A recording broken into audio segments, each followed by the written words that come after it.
आप देख रहे हैं प्रवीण टीवी न्यूज। आदिवासी बहुजन अधिकार कल्याण संघ के द्वारा प्रधानमंत्री सहित राष्ट्रपति के नाम ज्ञापन सौंपा गया।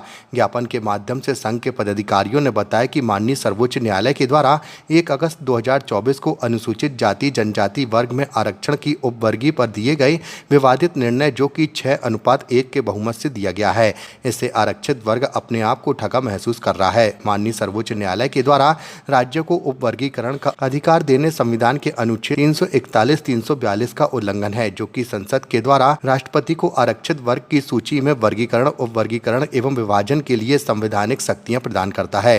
राज्यों के पास विधायी एवं कार्यपालिक शक्तियां ऐसा करने के लिए नहीं है कि वे आरक्षित वर्ग की जातियों का उपवर्गीकरण कर सकें। इससे न केवल इससे अराजकता पैदा होगी, बल्कि संविधान की मूल संरचना भी प्रभावित होगी।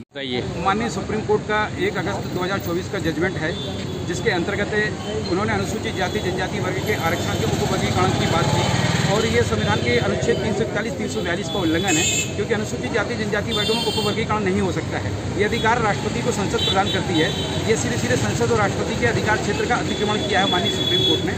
और माननीय सुप्रीम कोर्ट किसी जाति को जो है सिर्फ लाभार्थी समूह के आधार पर अलग करे और किसी जाति को पिछड़ेपन के आधार पर आगे करे, और इसके बारे में राज्य सरकारों के पास कोई डाटा भी नहीं है। और सुप्रीम कोर्ट ने जो है आरक्षण को गरीबी उन्मूलन का कार्यक्रम बना दिया, जबकि ये गरीबी उन्मूलन का कार्यक्रम नहीं है। ये अस्पृश्यता और सामाजिक भेदभाव के आधार पर मिला हुआ आरक्षण है, क्योंकि आज भी आप देखिए कि संपन्न दलित भी जो है जातिगत भेदभाव और छूत का शिकार होता है। इसलिए हम कैसे कह सकते हैं कि जो संपन्न हो गया उसके साथ जातिगत दुर्व्यवहार नहीं होगा। सुप्रीम कोर्ट का इस तरीके का फैसला जो है स्वीकार योग्य नहीं है, और संसद इसको जो है पलटे, जिस तरीके से एट्रोसिटी एक्ट के फैसले को पलटा था। इसी बात की मांग को लेके आज हम लोगों ने सारे दलित आदिवासी संगठनों ने शहर में अबाक्स के बैनर तले ये रैली निकाली और महामहिम राष्ट्रपति और प्रधानमंत्री के नाम पर ज्ञापन सौंपा, जिसमें हमने मांग की कि संसद का आपातकालीन सत्र बुलाएं और उसमें सुप्रीम कोर्ट के आदेश को पलटे, और साथ ही कॉलेजियम व्यवस्था खत्म करें, क्योंकि कॉलेजियम के माध्यम से चाचा भतीजे जज बन के जो है देश की बहुसंख्यक आबादी के बारे में फैसला दे रहे हैं, जो कि स्वीकार योग्य नहीं है। और ये इनके बीच में कोई परीक्षा नहीं होती है, इनके बीच में किसी प्रकार कोई लिखित और मौखिक एग्जाम नहीं होता है।